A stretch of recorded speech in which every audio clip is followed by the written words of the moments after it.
When night falls and the city lights are shown bright, with the country entirely asleep, then the work of the journalist begins. Our imagination goes wild, dreaming, thinking, and searching for that unique story idea. Visualizing and translating these ideas into action brings the story to life. And, like the fizz in our wine glasses, the story bubbles, finding space as headlines on front pages in the print, broadcast electronically, and posted on new media across the globe. And when it catches the attention of the powers that be, they act speedily.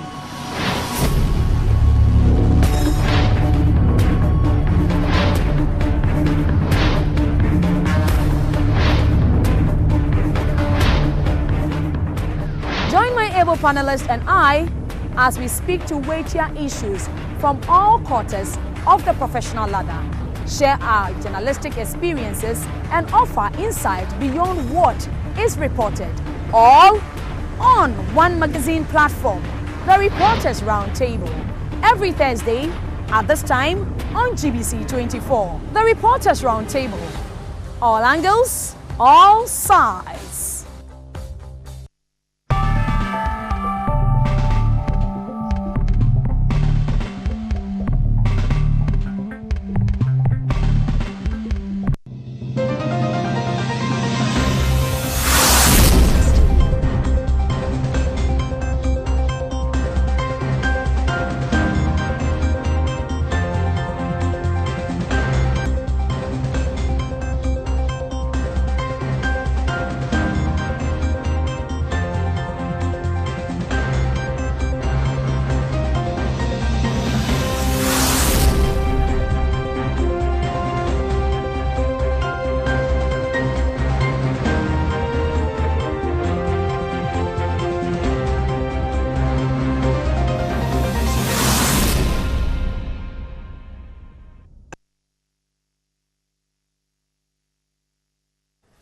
Hello there, thank you for choosing this dial. Do you know that Ghana on the 6th of March turns 60? Yeah, that's it. President Akufo-Addo has, in effect, inaugurated a 30-member committee to plan the celebration. The president indicated that though the country is going through difficult economic times, Ghanaians still have a lot to celebrate. He stated that the celebration should be modest and take into account the constraining economic situation of the country. However, the bone of contention for many is the 20 million Ghana cedis which has been proposed for the celebration. Some have suggested the Tanzanian example where its president cancelled the country's Independence Day celebrations and ordered a clean-up campaign instead. Those against the celebration argue that the funds should be invested in legacy projects in rural areas in dire need of health facilities, water, schools, and other social amenities than the fanfare. On the program today, we will weigh the pros and cons of both arguments and how the 20 million Ghana cedis will be expended. Then we will cross over to Bimbilla, where despite the imposition of a curfew, some residents took the law into their own hands, plunging the town into communal violence. The Interior Ministry is said to have reviewed the protracted curfew on the Bimbilla township with immediate effect following the eruption of gunfire on Thursday afternoon. The Northern Regional Police Command has since dispatched a team of police officers to quell the sporadic shooting. And if there is more time, we will touch on the alleged parliamentary bribery scandal currently under investigation. This is the Reporters Roundtable, a show partnered by Health West Ghana and Ashrifia, and produced by Phyllis Kofi, Kwabena Amankwah, and Celestine Avi. My name is Rebecca Ewa, and I will be back to introduce my guest. Stick and stay.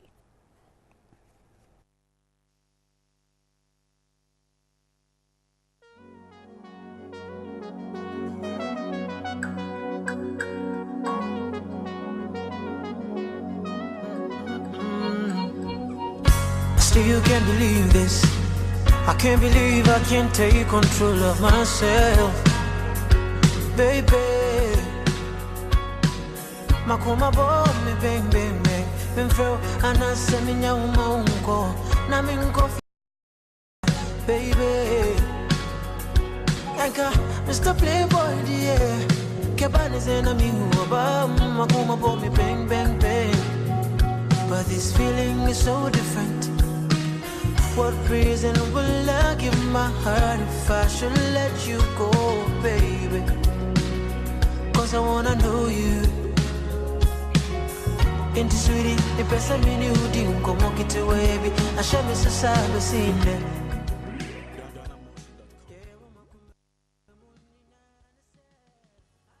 Welcome back. You can get interactive with us via text or on WhatsApp on 02444754222. Follow us on Twitter at Reporters Roundtable GH. Right in here, I have my guest seated.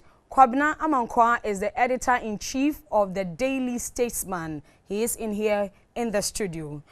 In here is Justice Lee Adoboe. He is a senior correspondent with Xinhua news agency. And Jefferson Saki is a journalist by profession. He is also a member of the National Planning Committee of Ghana 60 years on. Right, great. And a presidential staffer. Right, thank you guys for coming through. You're welcome. Jefferson, let me start with you. Tell us, how has preparations been so far as as the celebration is concerned? So far it's going on well. You know, after His Excellency the President inaugurated the National Planning Committee, what we did as a planning committee was to sit together and, of course, divide ourselves into various subcommittees. And so in that broad National Planning Committee, we have the various subcommittees, the Media, Branding and Publicity Subcommittee. We have the Financial and Sponsorship Subcommittee, the Protocol Committee, Subcommittee, and then the Event Subcommittees. And so what these subcommittees are tasked to do is to ensure in that all those areas are sorted out in a way. Remember also that because this is not just a one-day celebration, it's a year-long celebration, you also want to make sure that you get enough people, competent people who can sort of man the event and the various activities that are actually lined up. The good thing is that it is looking good so far. His Excellency the President inaugurated, or should I say unveiled, you know, the logo of our anniversary for this year last Thursday.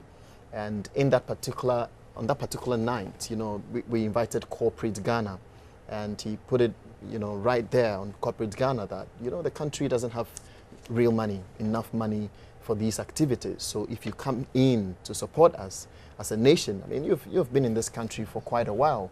You've made enough money for yourself. So as custodians of the land, I think that it is right that, you know, we ask for support from all these corporations. And I can tell you that so far, so good. On that very night, we had companies and coming in and supporting. But of course, a lot of them are pledges. You know, when people write things on paper, it's quite different. Then it is up to the Finance and Sponsorship Committee now to go out there and then chase after those pledges made. But I can tell you that so far, it's looking so okay. Right, but would you say 6 weeks is enough to plan a celebration of this magnitude? You know, the six weeks that we have in front of us, it's even less than 6 weeks, if we have to be real. I mean, we are in February, February 16th, so which means that you have less than 3 weeks even to prepare for these kind of activities. But I can tell you, every year there is always the 6th March that we hold. There are always allocated and budgeted activities for the usual 6th March events. That is standard, that is permanent, that is got to stay. And so what is happening now is beyond the 6th March, after the Independence Day, what do you do? And those are the things that we are intensifying our campaign in, making sure that whatever is done does not only become a monumental legacy that we want to leave, but also an ideological legacy. And when we talk about ideological legacy, what do we want to leave in the minds of the Ghanaian people? What do we want to leave and what do we want to instill in the Ghanaian people? And so, for example, the Media, Branding and Publicity campaign came together and adopted a strategy which we have termed the Pledge Campaign. So what the Pledge Campaign seeks to do is to encourage Ghanaians. It doesn't matter where you come from. It doesn't matter which political party you belong to. It doesn't matter your religious background. You can pledge to to support your nation in whichever way you can. I'm a journalist by profession. I can pledge that in doing my job as a journalist, I'll be truthful to my nation. I'll be very committed to my job. The farmer can do the same, can pledge. And the good thing is that you're pledging and you're putting it on social media. You know, social media has become the order of the day. A lot of people, you know, now do not have time to watch mainstream television. So that is a strategy that we've adopted on social media that we think that it can help in sort of redefining our way of thinking and for the ideological aspect of it. And then there's going to be the monumental aspect in the usual legacy project that His Excellency the President has also proposed for us to put together. And then also, we also sat as a National Planning Committee and said that, look, in order for us as a nation to remember this day, to remember this year, with all honesty, we have to do something that 10 years from now, 20 years from now, 30 years from now, that our kids would grow up and come and meet it. It was during our 50th independence anniversary celebration that we had the Jubilee House built, now the Flagstaff House. Today, if you drive past that place, you can remember that when Ghana was 50 years old, at least the nation was able to get this monumental infrastructure in place. What else can we do in our 60th year of independence? We think that history is very important. 20 years from now, 30 years from now, the kids that are being born today, you and I are okay. I mean, for the past 30 years, we've seen the existence of the Rawlings administration, the John Kufuor administration, the Tamils administration, the John Mahama administration, and now the Akufo-Addo administration. There is nowhere you can go to see what they did or what they left behind. And so we are proposing for the establishment of a presidential museum. Okay. So this presidential museum will be there. 10 years, 20 years, our kids can go in there. And no, I remember very well when I was growing up as a kid, there used to be this 30-second thing that used to play on television, where you see, before the news is actually telecasted, on GBC, where you see our former president, Jerry Rawlings, working very hard, and I promise to hold in high esteem. Carrying cocoa. You know, carrying cocoa and all those things. Those are videos that we need to put in our archives. There should be a place that our kids can go one day and say that, look, this is history. We are proud to be Ghanaians. We have gone through a lot as a nation. Remember, we gained our independence. It didn't just end there. There were various military struggles that we had to go through. God has been good to us as a nation. Today, we are a proud democratic nation that the entire world and the whole of Africa is looking up to us. We know for a fact that there is no money in this country, but we know also that we have to thank God. We have to recognize the little that we've been able to chalk as a nation. And that is why we think that it is okay, even if it is not important, it is okay to recognize our 60th independence. Right. Before I come to the other journalists on the panel, let me find out from you. Aside, you made mention of the fact that corporate Ghana has made pledges, but you haven't received the physical cash. So let me say that then, of course, we have some money seated somewhere that we'll use, looking forward to whoever will bring those pledges or whatever money they want to put into it. Where are we sourcing these funds from, and how is it going to be used? I can tell you for a fact that as at close of day yesterday, we have about 3 banks coming in and supporting. There is 300,000 Ghana cedis from one bank. There is another amount of money, 400,000 or so, that are coming in.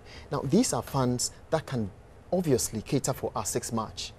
But also be reminded that whether you like it or not, there is always a budgeted allocation for our 6th March celebration, our March Pass. You know, every year school kids go and march. Every year you have our military, our policemen, our navy going, our market women going to the Independence Square to march.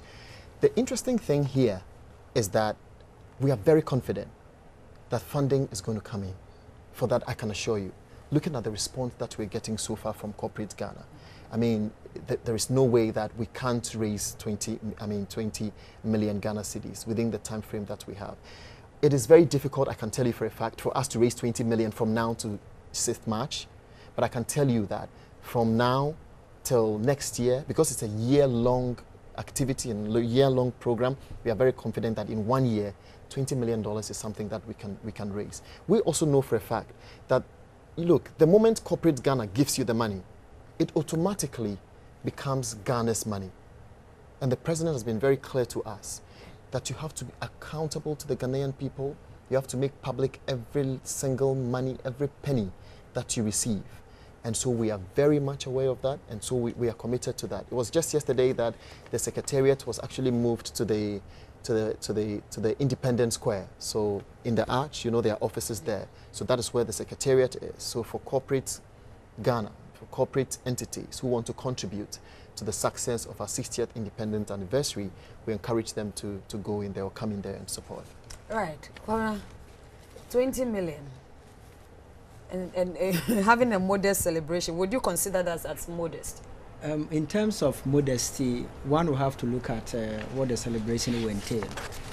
Is the amount just going to be spent just a day? Once this amount is going to cover a year-long activity, and there are other projects too that are going to be executed for the benefit of the country, then of course you cannot readily say the money is not modest. You come to the conclusion as to whether it is modest or not, depending upon what the money is used for. Because, for instance, he just mentioned that there's going to be a presidential museum. How much is that going to cost?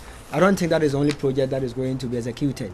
So I cannot readily say the money is modest or not. That will have to be judged after the celebration and what the nation get from the utilization of that money. But of course, I appreciate why a lot of Ghanaians are concerned about the amount of money that has been earmarked for the celebration. There are a lot of problems that the country is going through. So many people will readily think that the money could have been channeled into other areas. But of course, developmental problems and challenges will always be with the country. When you even go to advanced nations, these challenges are there. But Ghana is now 60 years. There are ups and downs. Do we have to celebrate? After all, when somebody dies, there's a celebration. So the celebration doesn't necessarily mean we are only going to reflect on the positives. There are negative aspects of our lives as a nation. Over the past 60 years, what are some of the things that we have been doing that haven't gone right with the country that we need to change from? This occasion will offer us the platform to assess some of these things. So I wouldn't want to dwell so much on the quantum of money that has been earmarked for the celebration. I will want to wait and see what the outcome of the celebration will be, what the impact will be on the lives of Ghanaians, what are the projects that will be executed before you'll be able to arrive at a conclusion as to whether the money is not modest or not. But Jeff, I'll come back to you. Aside the Presidential Museum, what else have you outlined that these monies will be expended on? That I'll come back to you shortly. But Justice, Hi. Modest or not modest? Like Kwabena said, it depends on your description of modesty. In this whole issue, one thing Ghanaians have been looking at is who benefits from the expenditure we are going to make. That is one of the critical things Ghanaians have been looking at. We can talk about the Ghana at 50 celebration and the sour taste it left in the mouths of Ghanaians. You can talk about many laudable projects that the country sought to undertake.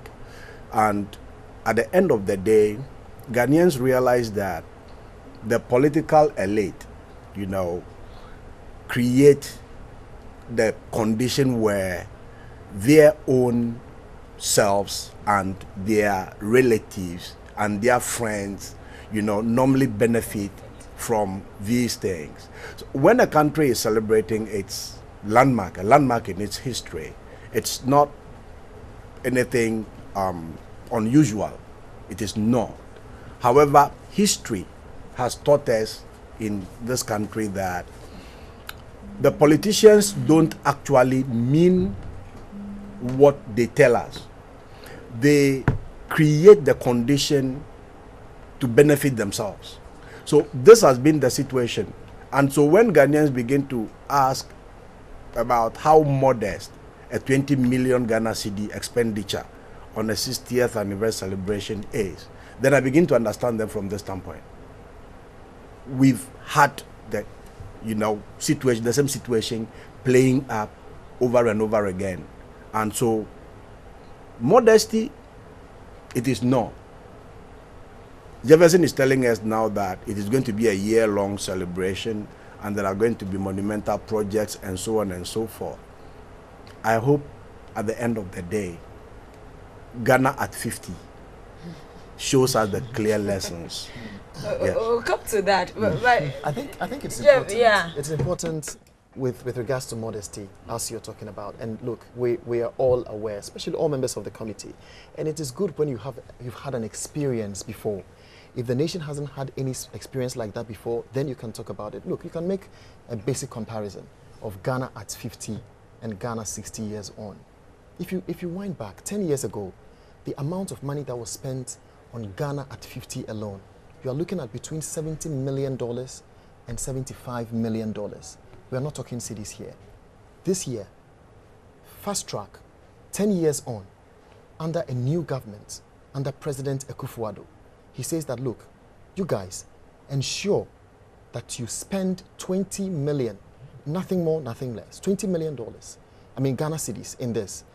Give and take, how much are we saving? 20 million Ghana cedis in dollars will be about 4-5 million in dollars.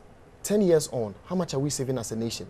$65 million is what we've been able to cancel or save as a nation, although this is a year-long program and a year-long activity. The monumental things that we're talking about are just one. But then also came into mind the National Planning Committee, that it is important for us to leave behind certain significant things that the ordinary Ghanaian, so to say, can get something out of it. So as part of the program, we have allocated 60 community libraries that is going to be built in 60 deprived communities. We are not looking at the name of politics. It's got nothing to do with that. We want to ensure that it is going to be divided. It's going to have its regional balance. All regions are going to benefit from this. At the end of the day, if you educate your kid 10, 20, 30 years from now, your kid is able to read something today. He's able to get something, acquire something, and then we can move on as a nation. There are several other things that have actually been lined up. You want to conserve, and so there's the conservation activity along banks of major rivers that we also want to undertake. There are going to be school competitions for both junior high school schools and of course senior high schools and also the tertiary level. You want to hold lectures. You want to instill some education in us as Ghanaians. So all these things are come together as a nation, and at the end of the day, I can assure you that it's going to be good. It's going to be well. It's going to be very transparent. The Ghanaian people are going to see that, yes, we came and yes, we made a difference. But what do you make of the argument that we should have told the line of the Tanzanians, where its president called off the Independence Day totally and called for a massive cleanup, looking at the sanitary conditions in Ghana and the fact that we want to make Ghana a tourism hub? Wouldn't that have been the way to go instead of pushing this 20 million? No, these are two different nations with two different political histories. Listen, Ghana's independence in Africa was like a torchbearer in Africa. We were the first African nation, sub-Saharan, to gain independence. Our story is a significant story for the whole of Africa. And so these are two different countries, two different comparisons that we can make. Look, the success story in Ghana today is extremely different from the success story in Tanzania. For anything at all, we can pride ourselves as a leading democracy in Africa. And in doing so, you want to use this anniversary to tell the world what we have achieved, to tell the world that, look, yes, we may have our own challenges, but it doesn't mean that we should close all curtains and weep and cry and all that. That's why the president said, make sure that you do this in all modesty, in all honesty, with sincerity, transparent to the Ghanaian people, so that at the end of the day, we can all be proud as Ghanaians. So look, we want to make all the comparisons and all that. I can tell you, I mean, Gambia, for example, is going to swear in its new leader, Adama Barrow, in the next few days. My understanding is that almost $3 million is going to be spent on just one day. You understand? And look, this is a whole year activities that we're doing, and we are spending 20 million, Ghana cedis, which is $4-5 million dollars. We're going to be very modest, very, very modest in all areas and in all aspects. Justice. Yes. Would you say there are advertisements as far as Ghana 60 years on? How are we seeing the adverts that much? Because I don't feel the until you unveiled the. Okay, I think before, Jeff wants to react to that. You see, this is part of the modesty we're talking about, because we know that there's no money in the country, and you've asked corporate Ghana to support. We all have to use our strength to support. In our very first meeting, what we decided as a national planning committee is that nobody is going to take a penny. So whatever we're doing, whatever we're sitting down to plan, that is our commitment and our sacrifice to the nation. Now, what we are asking media houses as a committee to do is to support us in this. We are all in one big country called Ghana. If all radio stations, all television stations, all social media platforms, websites decide that, look, we understand there is no money in the country, let's all do our part, commit to this cause. Look, if I come to GBC24 for you to run our commercials for us, what GTV on GBC should tell us is that, look, okay, because the moment you're able to scrap the 20 million Ghana cedis we're talking about, it includes the media budgets and everything. So if you take that up, we're able to scrap that off. At the end of the day, we are saving as a nation. I hope you understand what I'm saying. And so that is the challenge that we are facing initially. But as we are moving on, media houses are beginning to understand. As I'm talking to you, the Ghanaian Times has written to us that they want to give us some sports in the newspapers and all that. Daily Graphic, we're still in communication with them. GBC, I think that you've given us a good package and all that, but you need money anyways, no matter how you look at it. So that is the commitment, that everybody should make sure that they contribute to the success of our independence anniversary celebration. All right, let's talk about advertisements. Yeah, let me take a step backward before coming back on the publicity issues. You see, the obsession of Ghanaians to use foreign examples sometimes becomes so appalling when we have local examples of things to talk about. Ghana has had a situation where one Independence Day was not celebrated. That is Ghana's Silver Jubilee, 1982. Yes, the Liman administration, at the time you had inflation crossing over 130%, you had debt. That Ghana was described as a basket case, had planned an elaborate celebration of Ghana's Silver Jubilee in 1982. Now, that same government said the Black Stars, although had qualified for the 1982 Africa Cup of Nations in Libya, were not going to go before the coup happened on 31st December 1981. Then, January ending, the new military government sent the Black Star to Libya, and that was the last cup that Ghana won. Then, when Independence Day was coming, PNDC said no, there was not going to be any Jubilee celebration because the country was in crisis. Those were the days you had cocoa stuck up in the bushes where there were no roads to go and cut them. That was when students left school and joined the cocoa evacuation exercise. You get it? So there is an example here in Ghana. Although Ghana's independence has been the torchbearer in Africa, although Ghana's independence inspires African countries to, rally around themselves and unite, Ghana had cause in its history not to celebrate the Silver Jubilee in 1982. So it is not as if Ghana doesn't celebrate its independence anniversary with an elaborate program, anything would go wrong in Africa. No, nothing will go wrong. And I am not by that saying that we should not celebrate. But what I'm trying to say is that there is an example right here, not John Mongufuli, it was John Rawlings who said it here in Ghana, that 25th anniversary, we're not going to celebrate. Okay, now, let's come back to the media publicity. So far, not a lot has been done, and I believe they are still in consultation with preparatory stage, you know. But I don't know why we keep doing these things to ourselves. You remember, now this GBC studio, so I should be careful. Why? What do you want to say that you are being careful? During the inauguration of the president, you know, the brouhaha that followed it, you know. And so when we were asking for people to bring, you know, samples of logos for the Ghana 60th anniversary celebration, we should have been very careful, you know, the kind of logos we accepted. I'll come to the issue of the logo. That I will give Jefferson the opportunity to explain further. Yeah. Then we can give our reactions. But this is the symbol that we are going to use in our publicity. And the symbol is already bedeviled with controversy.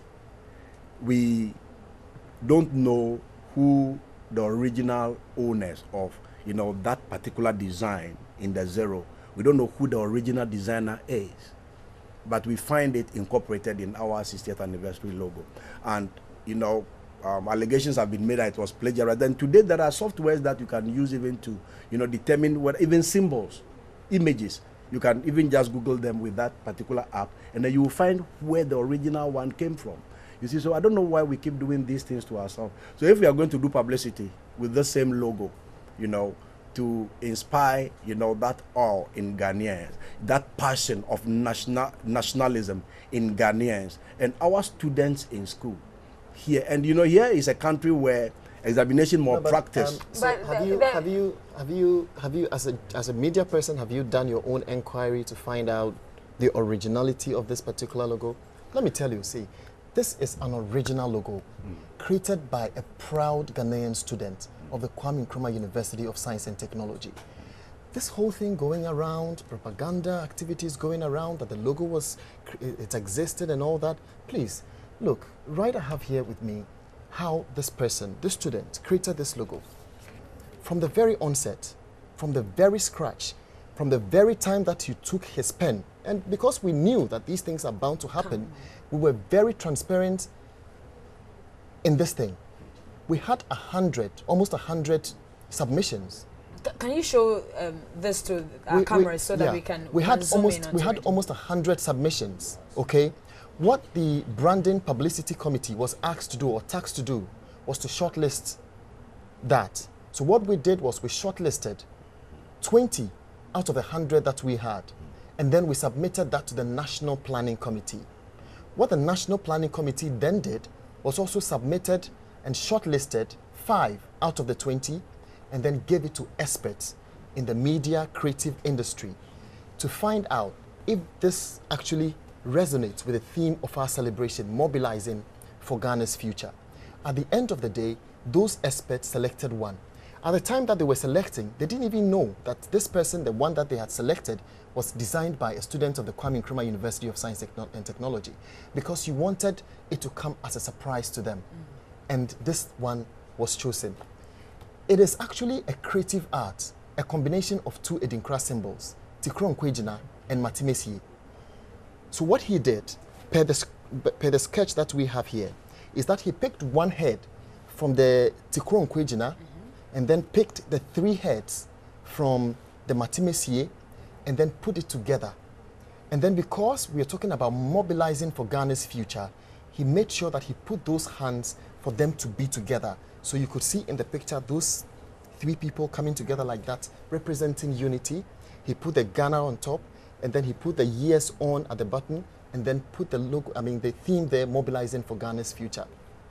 We got this particular information going, bundling around. In fact, I think it was a night after the president unveiled the logo, that there's something on social media which claims that the logo belongs to one diversity festival or so. What I did as a journalist background, was to research. On the internet, there was nothing of that sort. Nothing, apart from Facebook. Nothing. 6 hours later, fast forward, another message came that this logo has been found on another website claimed to be for an Indian youth, whatever. What I did, I Googled, I went on that website, and it was written under construction. At the time that the president had already inaugurated the logo, under construction. There was nothing like that. It had no Facebook account. Nothing like that. By the following morning, there was a Facebook account that was actually created for it. On that Facebook page, you had 2 likes. As I'm talking to you, it keeps increasing. The number keeps increasing. Listen, what we want to do as a people and what we have to do as one nation is to detach political propaganda and all these things from what we are doing. This is a nation that has gone through a lot. 60th independent anniversary celebration. I think we have to come together as a people and then have this celebration with all honesty, with all sincerity. I think that's the only way we can move on as a nation. Are we not proud that this one It's coming from a has Ghanaian. come from a Ghanaian from the very beginning? We would have been in a very terrible situation had we not ensured transparency in the very beginning on how this thing was created. It should have been something else. There's always the intellectual property that comes with these things. And for somebody to create these things and present it to the committee, I am sure he's extremely aware of where this thing is going to get to. So be rest assured, there is no plagiarism anywhere. This is an original artwork of a proud Ghanaian student. And have you encouraged him or her to register it? No, because this thing has been presented to us, you? it becomes a Ghanaian property. Okay. It is a property of Ghana. So it has been registered in the name of Ghana because we are adopting it as an emblem, as a symbol of our 1-year anniversary, independent anniversary. Look on this logo and tell me if it doesn't represent Ghanaian. You have all our colors.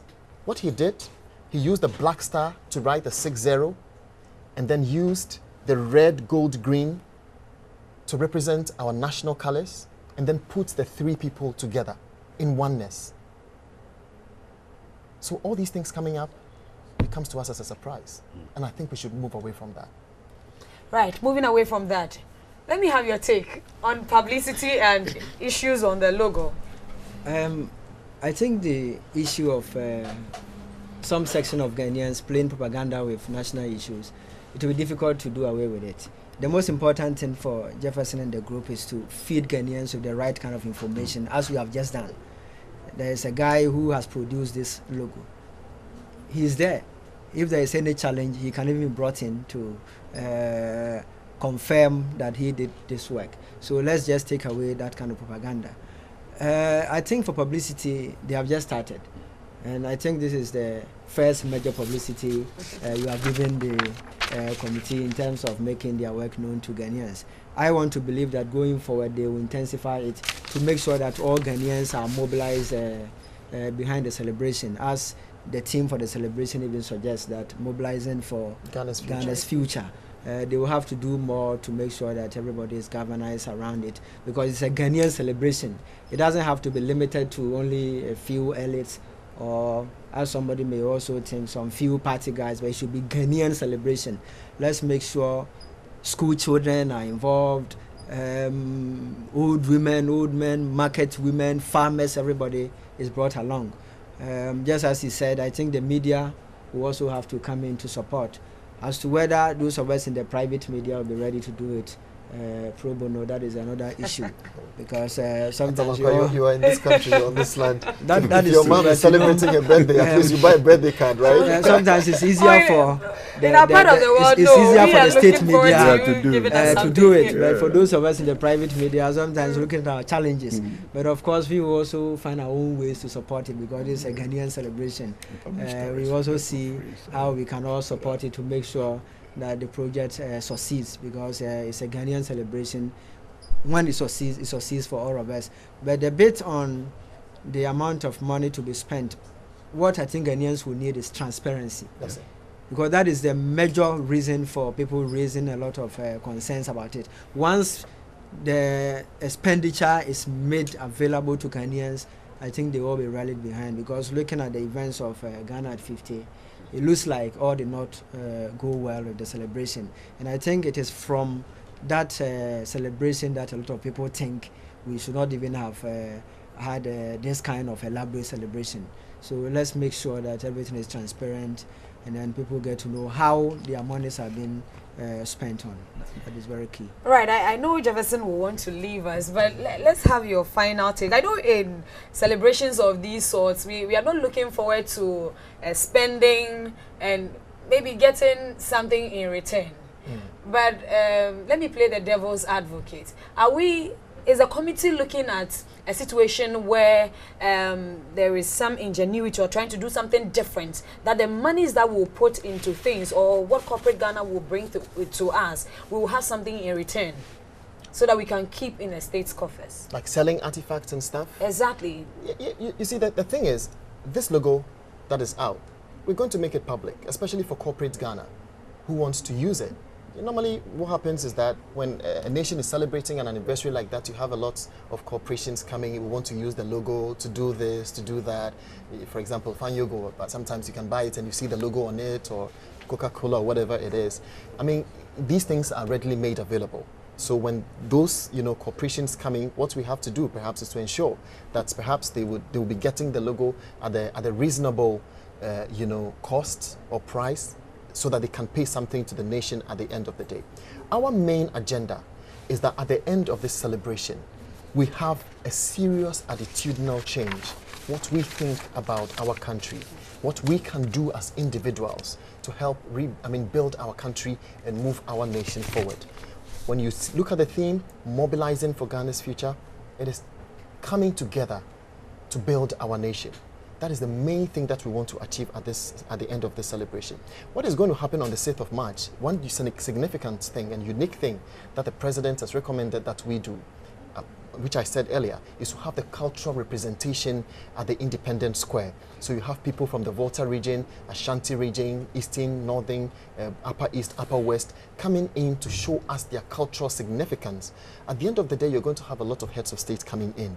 They need to go away seeing Ghana as a rich cultural heritage with that kind of identity. And that is what we are looking at achieving at the end of the day. And of course, then there's going to be the usual monumental things that we want to leave behind. The Presidential Meseum, the legacy projects, the libraries that we want to build, the school kids who would also, because in the program there's also going to be the National Kids Day, where kids are going to be educated on television everywhere, what it feels like to be a Ghanaian. There is going to be a Women's Day, also going to be declared womanhood. How did women contribute to the success story of our country? The story we've heard over and over again about Ghana are the Big Six. And I don't think that it is only the achievements or the hard work of the Big Six that saw our independence. Behind those faces are farmers, are market women, are teachers, who taught the Kufuados. Understanding wives. Exactly, the understanding wives, who taught all these people, these giants that became the giants of Africa. And this year, we want to take the spotlight a little bit from those Big Six, go down to the grassroots, how these people contributed to the success of our country. And I'm very confident as a member of the National Planning Committee that at the end of the day, we will be extremely proud as Ghanaians. Right. I'll let you go, but one issue has come up concerning, is it Don Moore? Yes. Yeah, Ghana at 60, when we have the... Ghana 60 years on. Ghana 60 years on, right. When we have, let's say the Tego sisters here, we have the Sonny Badus here, Joe Metals here, we have the Joe Beechams and all of that. Why Don Moore with an African identity that we want to create? And again, sustaining the money that we have or giving it to Ghanaians to improve upon whatever they will do. Look, the interesting thing is that, like I said, a lot of corporations have come to us to support us in this. This is one of the private initiatives that we got. These are churches, these are individuals who came together and said, look, this is what we can do to contribute to the success of Ghana's 60 years independence anniversary. And so in doing that, what they did, and like I keep saying, people hear the story and then they find a way of twisting it and making it. 99% of the people who are going to perform that night are Ghanaian musicians. It is just like having your party and inviting somebody and having a guest in there. When a guest comes to your house, what do? You usually give the person water. you have to feed the person and do the basic things that you have to do. It is the local artists who are only hosting a foreign artist. In praising God, I don't think it really does matter where you are coming from, does it? There is only one God. They are all going to be on one platform and worship God. And they came together and said that, look, let's bring in one person. At the end of the day, Ghana is a shining star. So if you have Joe Metal, Tego Sisters, all the gospel, Ghanaian gospel artists on that platform, they can also have one foreign artist who would come and join them. And look, we all grew up with listening to Tego Sisters and the other group, Tego Sisters and Daughters of Glorious Jesus. Daughters of Glorious Jesus. We always feel excited when we hear this music and all that. But then again, you also have to bring in a little modernization. And we thought that, well, bringing in Don Moen to join in the celebration was not going to be a bad idea, because the theme of the concert is International Gospel Concert. So you can imagine if 20 local artists on the platform and you have just one, or let's say 2 or 3, because I'm sure maybe as he's coming, he may come with 1 or 2 other people in joining in celebrating Ghana's 60th independent anniversary. I think it's in right order. At the end of the day, you're also inviting various heads of state from Liberia, from Sierra Leone, from the Gambia. And we've also inviting Independence President Kenneth Kaunda. You know, all these people coming into our country to join us in celebrating our 60th independent anniversary. I know, we just have to be proud as Ghanaians. I am a proud Ghanaian, and I can tell you that I pledge to make sure that I work to make sure that, things work out in our country. All right, we have some messages in here. This one says, the only way we to get hold of public funds is to create the situation that gives us the opportunity. How many school libraries can 20 million build? How many school fees can 20 million pay? We are our own enemies. Thanks, Patrick, in Accra. But I told you there that you are building libraries, right? Yeah, yeah. Okay, please, your message didn't come that well. Someone also sends me this one. Says, why not Africa-America gospel musicians? Ron Kenoli. Yes, Ron Kenoli and all of that. Yeah, but you see, when you say Africa what? African-American. African-American. Yeah. When you talk international, it's broader. It opens it up to everyone. International means crossing your border. So the moment you cross border to Togo, it becomes international. And so, yes, the choice of name for me, I think it is important that we look into that. But I think what is most important is the people who are going to be performing on that night. 99.9% are Ghanaians performing. It is only Don Moen who is coming in as a guest, joining them on that one platform. Whatever expenditure is coming out of this, it is a private initiative. It is not going to come from government coffers. If you say it's a private initiative, is that to say that paying for them wouldn't come from the coffers of Ghana? No, it is not going to come from private individuals who bear the cost. It's a private individuals, the corporation that came together to put this together. They are paying for the cost of this particular international music concert. But also mind you that Musica, Musicians Union of Ghana, is also organizing something from the 10th to the 12th of March. And they have themed it celebrating Ghana music 60 years on. And that, I can assure you, that is going to have our old musicians, Amachi Dede. Would you qualify that Dulumba as a current or old? Whichever way you like. The Shatawales and all that. So it's going to be an amazing, amazing night. Let's also not forget that this is not a fanfare celebration. It is a celebration of reminiscing what we've gone through as a nation, remembering what this country has gone through. At the end of the day, we've gone through all of that, but we are still a shining star of Africa. And that is what I think that we should be able to achieve. Right. This one says, I like your program, but why don't you or your guests ever drink the water or juice? Okay, we drink it. In front of you. Anyway, get the water and juice companies to pay for the adverts placing their products here will make some money for GBC. Wishing Ghana and Ghanaians happy independence celebration in advance. No amount of money spent on the 60th anniversary is too much. Unfortunately, you didn't add your name Jefferson Saki, I know you want to leave us. Thank you very much for coming on the program. Jefferson Saki is a journalist first, and currently he is a member of the National Planning Committee, Ghana, 60 years and on, and a presidential staffer. We will go for a quick break, and when we come back, we will treat you to latest happenings in Bimbilla. Stay with us.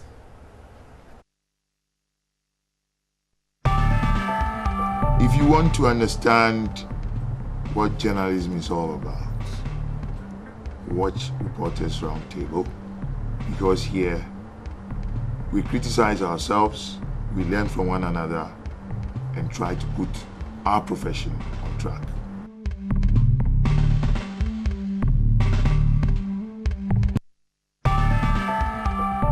The Reporters Roundtable has come at the time that it should.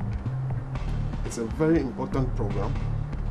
We are now going to educate the public about our practice and hopefully inform them about the work we do and how we do it.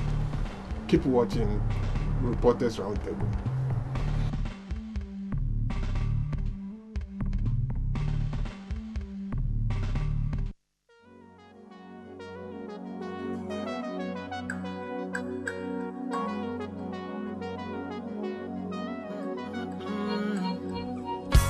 You can't believe this. I can't believe I can't take control of myself, baby. Makoma bo me bang bang bang. Benfro anasa minya umaunko. Na minko fienko swana, baby. Yanka Mr. Playboy dear. Kwabena Amankwah. Makoma bo me bang bang bang. But this feeling is so different. What reason will I give my heart if I should let you go, baby? Cause I wanna know you. Into sweetie, the best I mean you didn't come walk it away, baby. I shall miss a side, seen it.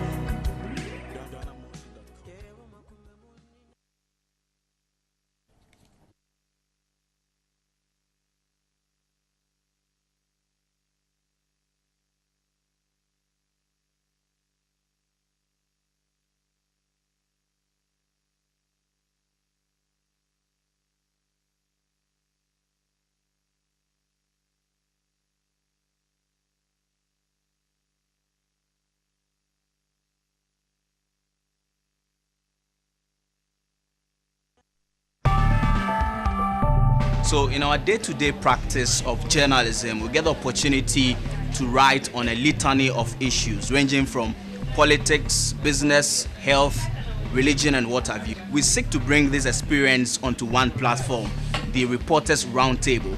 My name is Maurice Ogbete. Watch the Reporters Roundtable on GBC24 every Thursday.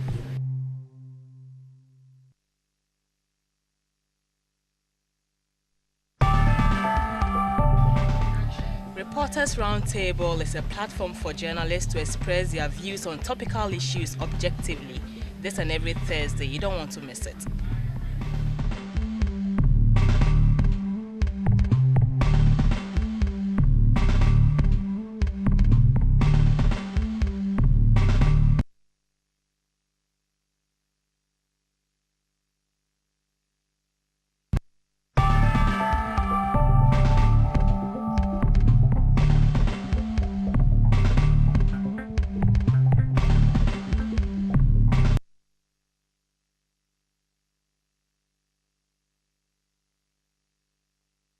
Right, so welcome back.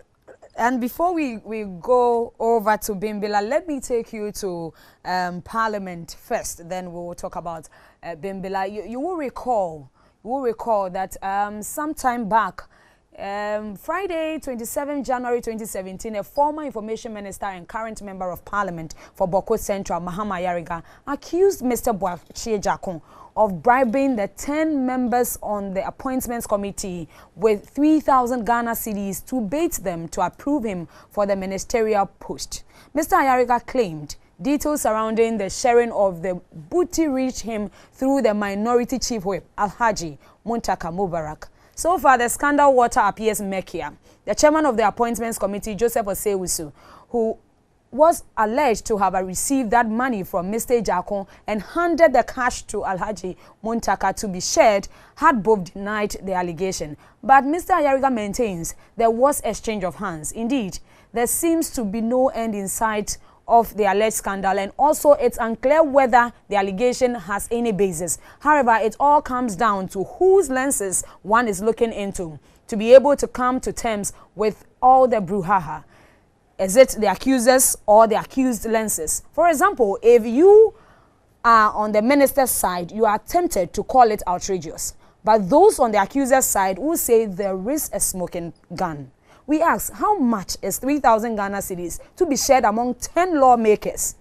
A 5-member committee set up by the Speaker of the House has been given a 1-month ultimatum to submit its findings to Parliament, and probing has started in earnest. I have been joined by Hummu, Kulssum, Abdulai. She is our parliamentary correspondent here in GBC24.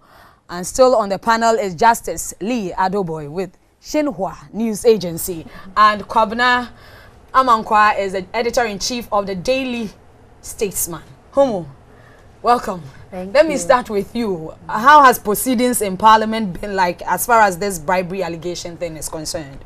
Before I start, the money is actually 3,000 for each person. Oh, okay. Yeah, it's 3,000 for each member of the appointment committee. And so far, the last time the first deputy speaker raised the issue in Parliament, he claimed, in fact, and yesterday, he insisted that he never received any money from the energy minister, and that according to him, Mr. Samuel Okujeto Ablakwa had earlier on accepted that they were just spreading the rumors because the energy minister had earlier on accused President Mahama for being corrupt. So he claims that it is not true. In fact, initially he had even appealed to the Speaker of Parliament to allow him to pursue the issue in court. And then at the end of the day, members of the House agreed that a special committee be put together to investigate it. You know, under such circumstances, it is the Privileges Committee that is supposed to look into such matters. But unfortunately, one of the witnesses, that's the chairman of the Appointment Committee, Mr. Joseph Osei-Wusu, is the same chairman of the Privileges Committee. So it was agreed that it will not be so fair for him to kind of judge himself. So the special committee was put together, and Parliament has every right. Parliament has every right to put together such a committee. So the 5-member committee was put together to look into the matter. Right. Mr. Amankwah, talking about Parliament has every right to probe itself. We know that Parliament also watches over the executive and its infractions. And with this bribery allegation lurking at its doors, the question is, who watches over Parliament itself? Well, as far as our governance arrangement is concerned, we have been made to understand, and that is actually the case, that Parliament is a master of their own rules. It's very unfortunate we are living with this kind of allegation at this time, because increasingly it appears the kind of confidence the Ghanaian people have in our Parliament is waning. These kind of allegations are only going to undermine the sort of confidence people should have in Parliament. And Parliament too, we all know, plays a very critical role in our democracy. So it's very unfortunate this allegation is coming at this time. I think it is not out of place if Parliament establishes a committee to probe its own affairs like we are having now. The most important thing is that they should not give us the impression that they are seeking to protect their own. Wherever the axe should fall, they should make it fall. There's a serious allegation of a then minister designate having given huge sums of money to a chairman of appointments committee to be given to members of the committee ostensibly to influence their judgment. so that even if he was not qualified, they will pass him to become a minister of state. I think that is a serious thing that cannot be swept under the carpet. That is why in the speaker's own wisdom and in the wisdom of the entire parliament, they decided to set up this committee to probe it. Yesterday we all watched Honorable Joe Sewusu. He insisted he never received any money from Honorable Boachie Jako to be distributed to the members of the appointment committee. I think we also heard on radio that Honorable Muntaka, who was alleged to have been the conduit for the sharing of the money to the people, denied ever receiving that money. But yesterday too, after Honorable Osewusu's encounter with the committee, Honorable Okudzeto Ablakwa also came out through social media to say he still stands by his word, and that there had never been any occasion where he had said what he said was a joke. So we are only waiting to see what happens, because I understand some of them have also written to the committee that they will want to come there to present their case. So we are waiting to see what happens. The whole thing, as you said, is very murky. It's difficult to see who is telling the truth or who is not telling the truth.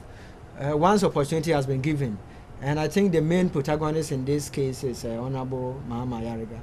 So we are all waiting to see what will happen on Friday when he appears before the committee. The game relies on evidence. I think that is what you know.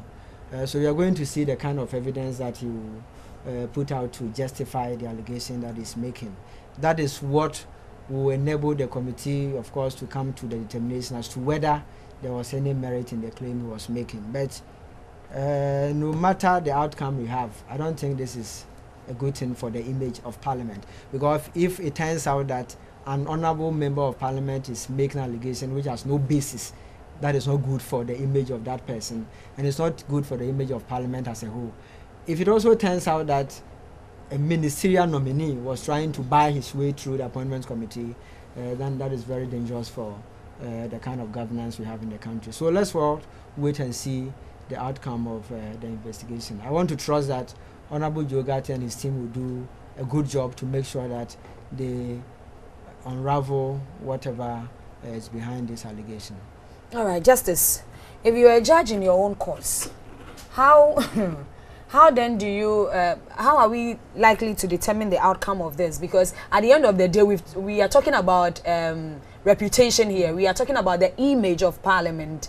Either way, it will affect us. So, and sitting on your own case. Yes, basically, let's look at the issue this way. I weigh all these arguments against the fact that, you see, there was a happening before this allegation came up. The honorable nominee had made certain statements before the appointments committee for which he was supposed to bring evidence or withdraw and apologize for. He had stated that Ghana had purchased 3 floating storage and this thing that they used to regasify, floating storage regasifying unit for gas. When you buy lean gas, you know, from abroad, you put it in this is the equipment you store it in and regasify it.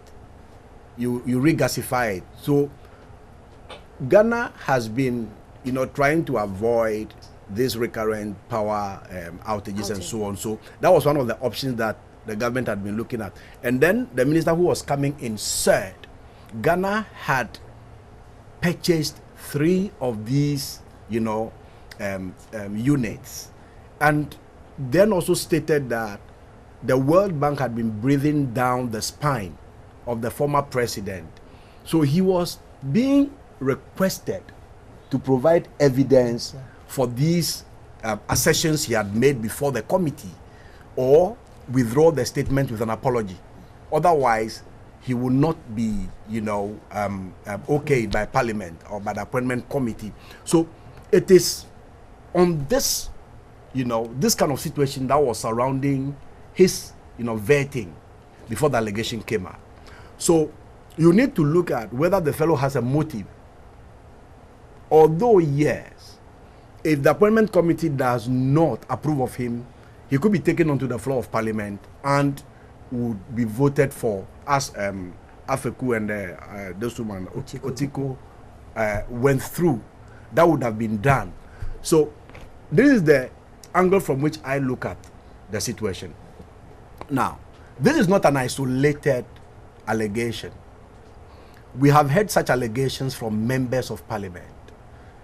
Honorable PC Apia Ofori, MPP member for Esikuma Adoboe, had stated that in 2007 or 8, when Vodafone was coming to buy Ghana Telecom, $5,000 each was given to each of the majority members then to approve of the deal. This allegation hangs there. The former majority leader, Abam Bagbin, had also made such an allegation.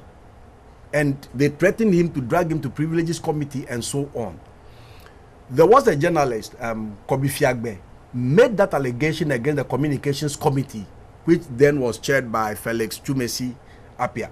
You know, so these allegations keep coming. And if Parliament continues to sweep them under the carpet, it is not the allegations that would dent Parliament's image, but the way they are handling it. And not tackling it. Not tackling it. The issue has been that you can't just make an allegation without providing the evidence. That is what they want to probe the case. It is evidence. You know, investigation is what gives birth to evidence. Okay? And in Ghana, we have seen this happen. Something happens in the police service and the police are asked to investigate it. It is only in Patrick Timbilla's case that I have seen the police service biting its own. It is only in Patrick Timbilla's case. But over the years, they will, you know, whitewash the issue, the persons involved. Why don't we send this issue to Shraj? Look at the composition of the 5-member committee. Honorable Joe Gate appears before the same committee, the same chairman. And his, you know, ability to become a minister depends on what the chairman says. And he's the same person probing this chairman against whom an allegation of bribery has been made. So are you telling me that if even this was true, are you telling me that Honorable Joe Gate will look at that chairman in the face?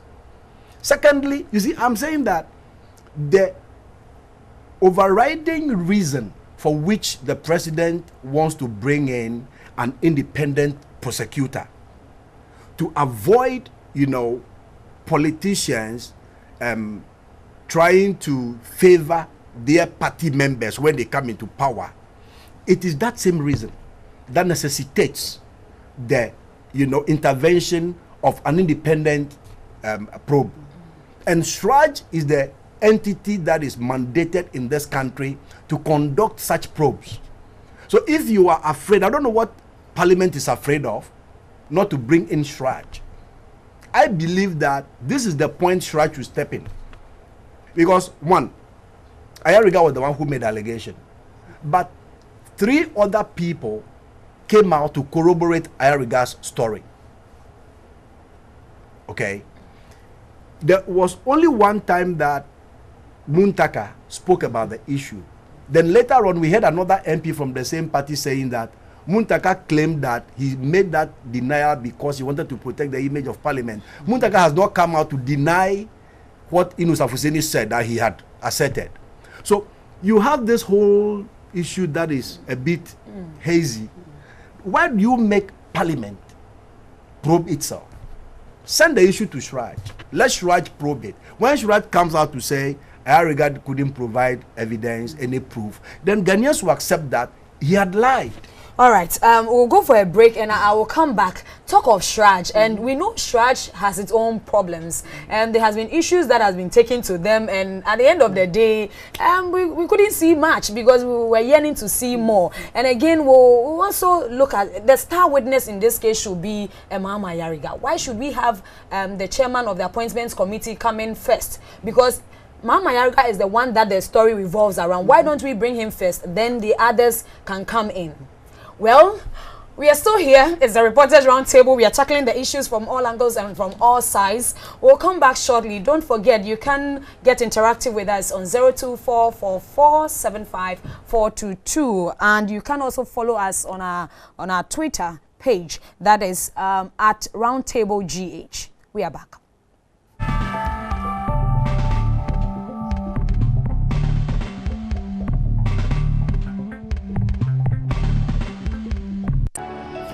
When night falls and the city lights are shown bright, with the country entirely asleep, then the work of the journalist begins. Our imagination goes wild, dreaming, thinking, and searching for that unique story idea. Join my able panelists and I as we speak to weightier issues from all quarters of the professional ladder, share our journalistic experiences, and offer insight beyond what is reported, all on one magazine platform, the Reporters Roundtable, every Thursday at this time on GBC24. The Reporters Roundtable, all angles, all sides.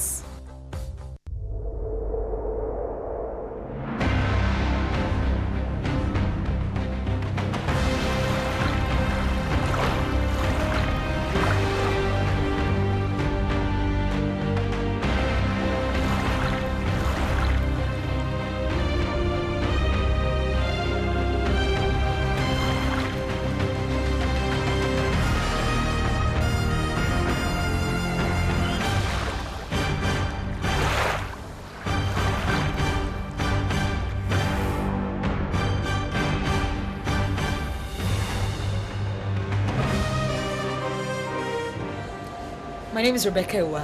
Keep watching the Reporters Roundtable in GBC24 this and every other Thursday.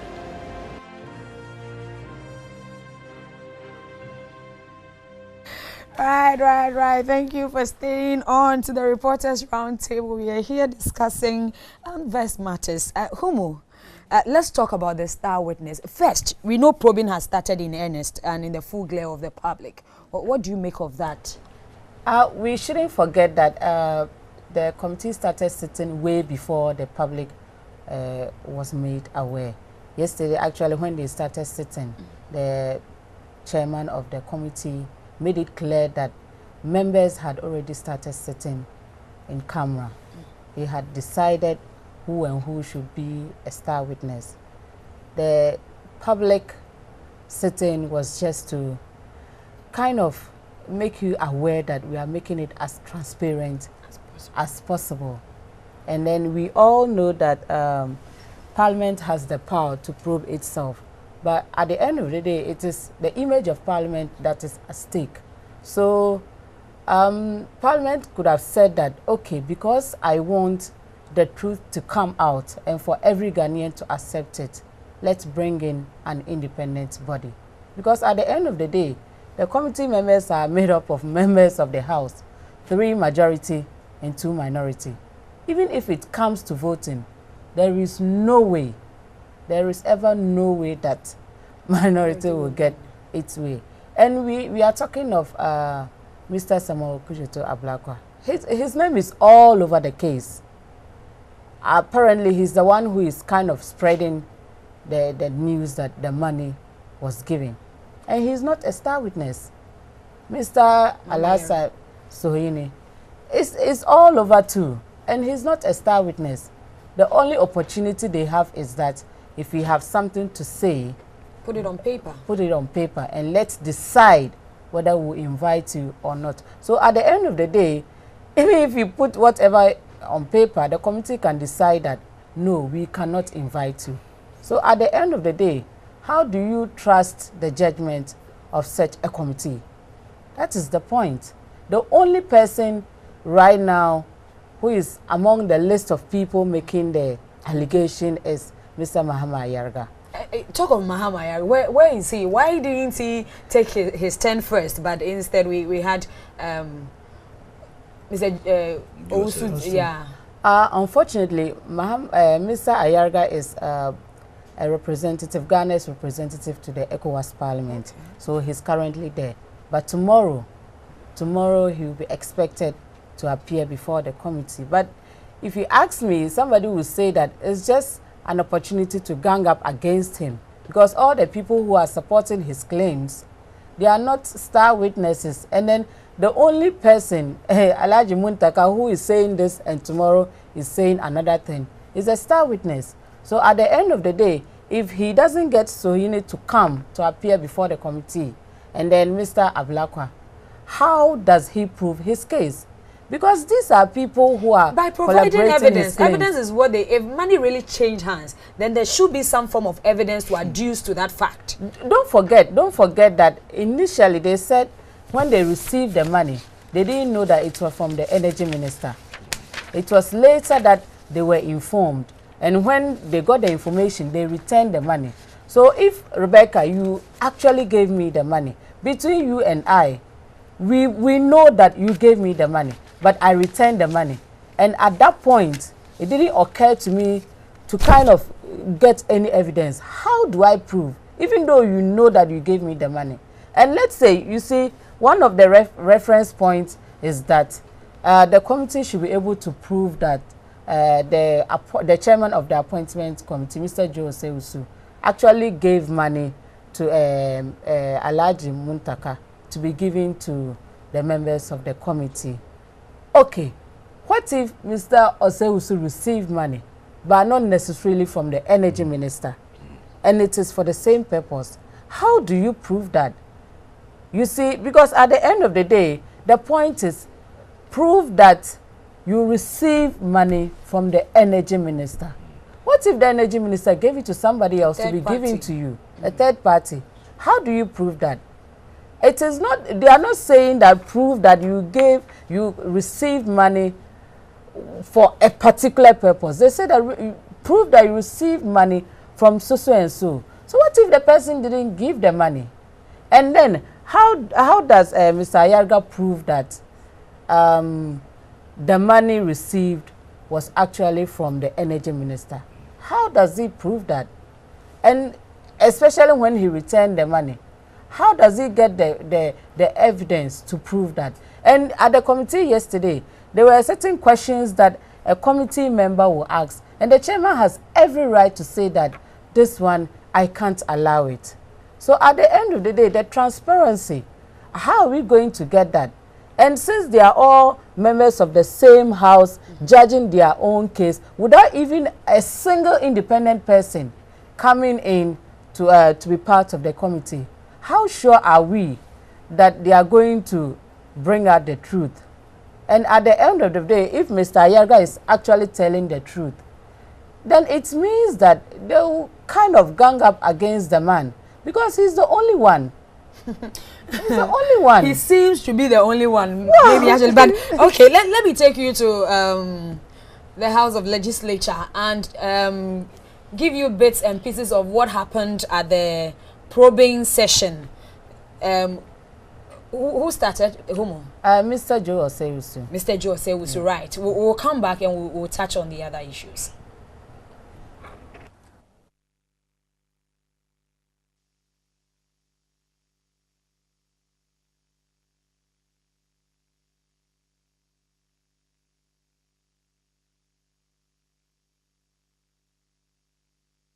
Cases like bribery in the House usually should have been referred to the Privileges Committee of Parliament, but Standing Order 191 of Ghana's Parliament allows it to put together a committee to investigate a matter that does not fall under the jurisdiction of any of its select committees. For this reason, when the House realized that the chairman of the said Privileges Committee is one of the principal witnesses of the bribery case, the House agreed and put together a 5-member committee to ascertain the truth regarding the alleged bribery case. The committee has Mr. Joe Gatti as its chair.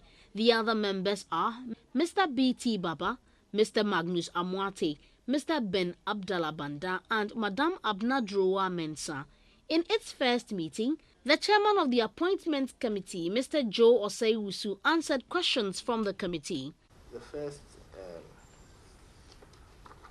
reference is to establish whether First Deputy Speaker, Mr. Honorable Joseph Osei-Usu, your good self, took money from Energy Minister Mr. Bwachajaku, and gave it to Minority Chief Whip, Alhaji Mohammed Muntaka, to be distributed to members of the Appointments Committee. What do you know about it? Can you tell the committee?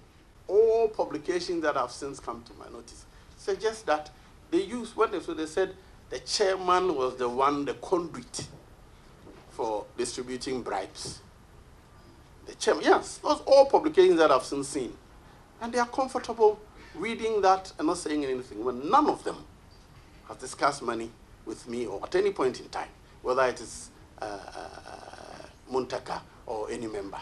In the conclave, after they had shown that they were satisfied, the minority side, and were willing to withdraw their objection and to agree for the report to be amended, that Honorable Yasaf Mafo and Mr. Bwachajaku be passed by consensus. It was at that point that Honorable Amankwah said, oh, because Ajaku said our president was corrupt, referring to President John Mahama, we were spreading the corruption allegation. So then the mood in the room changed. We all laughed to it. Oh, so this was all there was to it. Honorable Ayariga is your colleague in the House.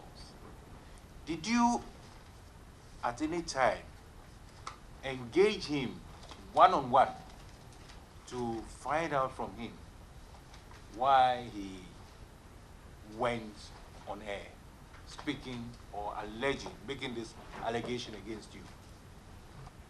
No, Mr. Chairman, I wouldn't trust him to do any such thing.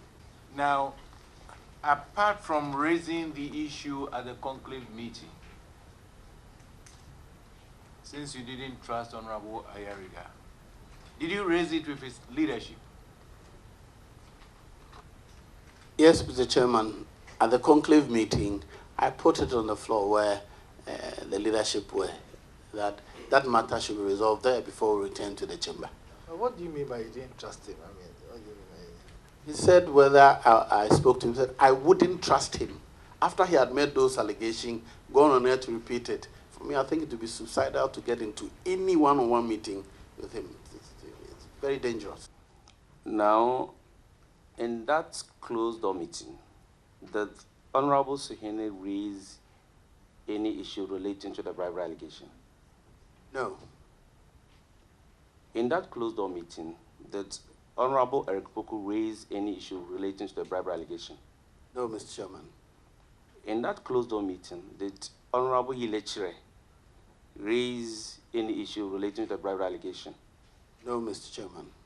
The chairman of the special committee, Mr. Joe Gatti, assured the public that its aim is to unravel the truth so as to regain the trust of the public in the legislature.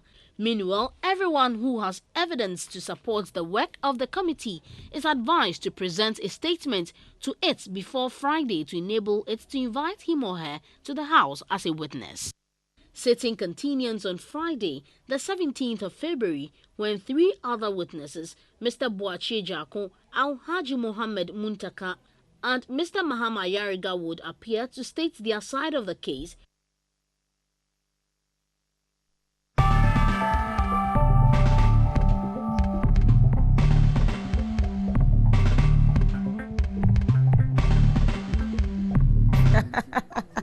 It is the Reporters Roundtable. We are tackling the issues from all angles and from all sides. This we have a message here that says, if MPP are in power, they want all Ghanaians to help them in ruling the country. But when it is NDC, then they will say nobody should help them.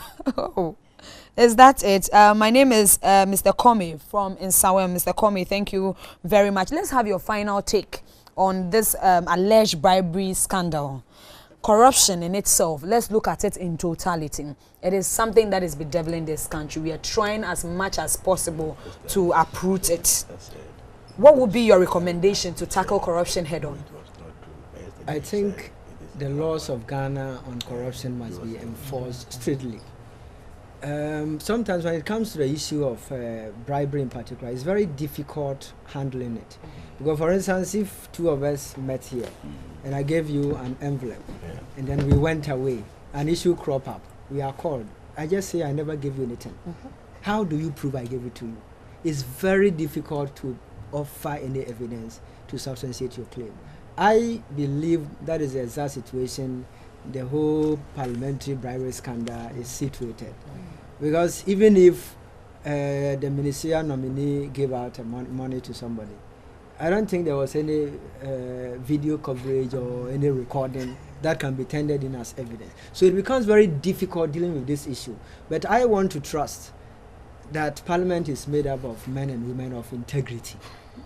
That is what I want to trust.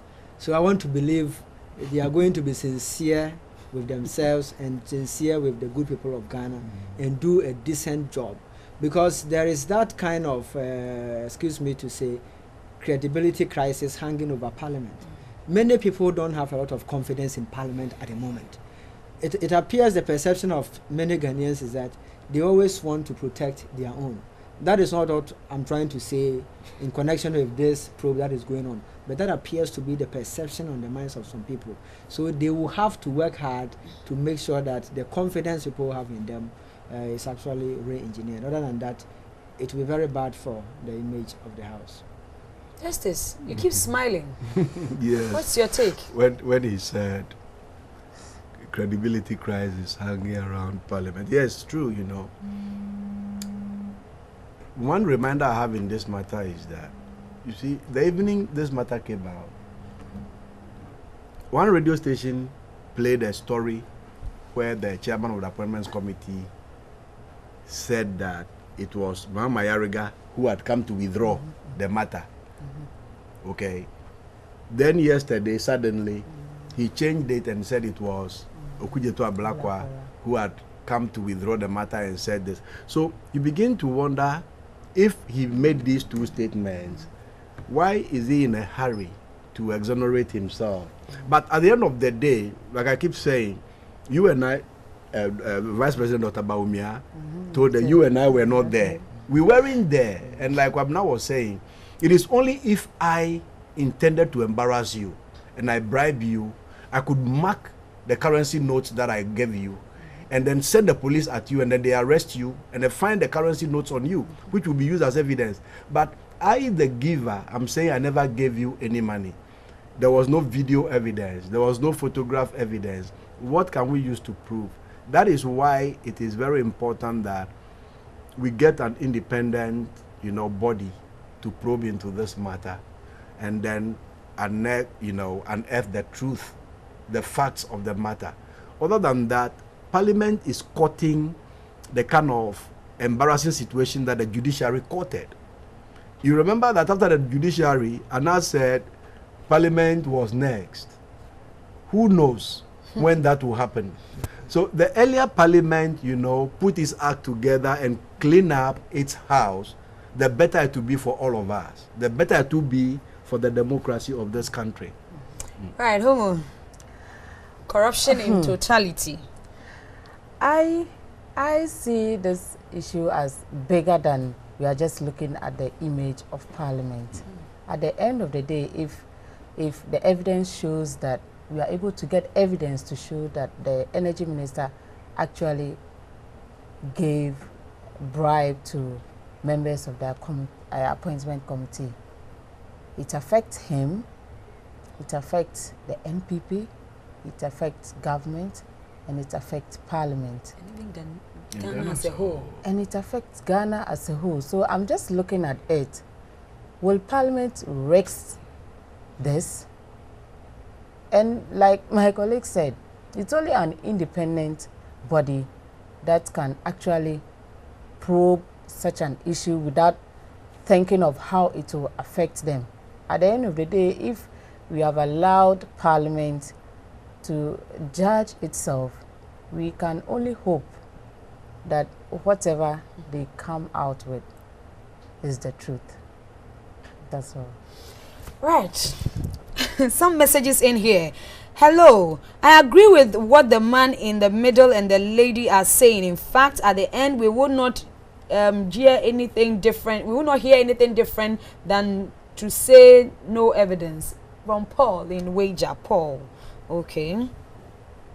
Let's have another one here. We have a number of the messages in here. Your panelists are not fair to the facts.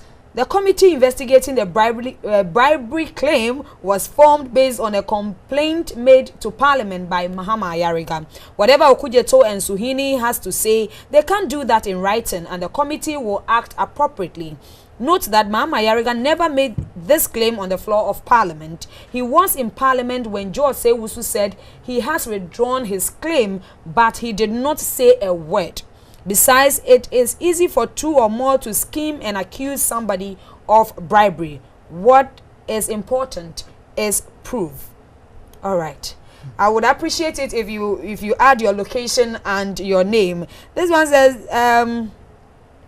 this is a very good program. I hope it will be played back on Ghana television. I hope so too myself. And until then, we keep hoping. I don't like the way Mr. Lee is prejudging the bribery committee, especially about Joe Gatti. That's personal attack. I think we should judge the outcome of the committee, not individuals there, right? Thank you very much. But okay, this one is from Chris in Abokobi. Chris, thank you for that one. Lee, that was for you. I love this show. Keep it up. Thank you. This is from Christiana. Christy, thank you so much. We love it when you also watch and criticize it. Good day. I'm really surprised that Jeff is now talking as a politician. Is one of his I think you are talking in relation to the Ghana 60 years and on. I think Jeff is not in the studio, but I'm sure he will be watching. Very interesting hearing the man on the committee speaking. Happy Independence Day in advance from AK Abrepo. Abrepo is where? Kumasi, right? Kumasi, yeah. Okay, so thank you for reaching us all the way from Kumasi. I am 60 years. My children are not in school. Can't afford 3-time meal. And we are celebrating Ghana at 60. Anyway, am I a proud father? That is for you to answer that question to me. Please kindly use this 20 million Ghana cedis to pay the electricity bills for the citizenry so that we all benefit from it. I think it's a reaction to our earlier discussion on 60 years anniversary of Ghana. Hey, MPP. For Ghana at 50 and Ghana at 60 again. We live to see. Should they add t-shirts again and keep the money to themselves? God is watching MPP with their lies. Nene one from a shaman, still on Ghana at 60. And this one says, I really appreciate Mr. Saki's point, but what's his take on putting other political party reps on the committee to have the nationalistic thing we all want? Jeff from Tema. As I earlier indicated, Jefferson Saki has left us, but whatever be your questions, I'll channel it to him so that if he has any response, he will get back to you. It is a reporters roundtable. We switch cam quickly to Bimbilla. We'll be back.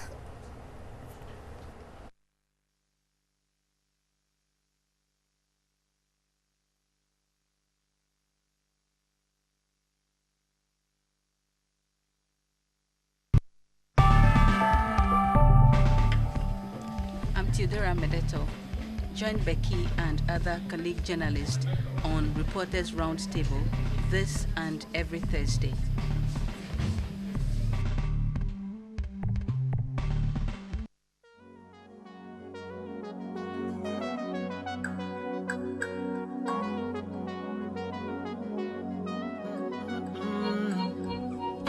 Still you can't believe this.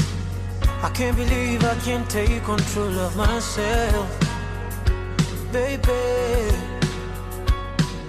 Makoma bo me bang bang bang. Benfro anase minya umaungo. Na mingo fienko swana, baby. Anka Mr. Playboy dear. Kebane zena mi huwa makoma bo me bang bang bang. But this feeling is so different. What reason will I give my heart if I should let you go, baby? Cause I wanna know you. Into sweetie, the best I mean you didn't come walk it away, baby. I shall miss a side scene there. Right, welcome back to the Reporters Roundtable. I am told we have Adib Sani online. Adib is a security expert. Hello, Adib. Hello? Hello? Hello, Adib. Can you hear me? I can hear you. I can hear you. Yeah. What do you make of the happenings in Bimbilla? All right. Thank you very much for the opportunity. First of all, it is quite worrying. And unfortunately, I've been able to, prior to the election, in the run-up to the election, I've been able to visit the town. I've also been able to gather some information on the security situation there, because the chieftaincy issue has persisted for some time. And in a nutshell, I've been able to identify some remote causes for the conflict. So I've been able to identify some immediate causes. But let me say practically that the remote causes are embedded in some socio-economic and geopolitical deficits that has been bedeviling the society for years on end.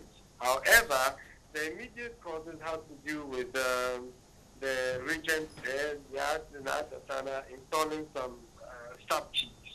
I must state that the situation there is quite convoluted and a bit complex. And however, it is worth identifying the immediate causes for this conflict, and we will be able to put the right measures in place to, as it were, mitigate it. Let me also state that what is happening there cannot be solved. It cannot be solved completely, but it can be managed. And the strategies or the security protocols put in place there by the police, by the national security, and by the military is working to some extent, especially with the imposition of the curfew.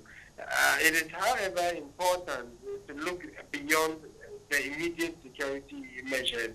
We have to start brainstorming other options so as to manage the situation for some time to come. And one of it has got to do with building trust and confidence between the people and the security agents. Because when the government delegation went there, I personally have a trust of the information presented to the government delegation by the regents of the Nanum traditional area.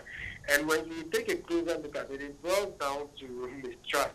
And I'm forced to rationalize with him, because in Ghana we seem to have militarized security management to the detriment of the softer ways of approaching security issues, and that is by building trust and confidence. It is also very important that we make the laws work. We are not in a banana republic. I'm not taking sides. However, I don't believe in neutrality, but I believe in the truth as a political analyst.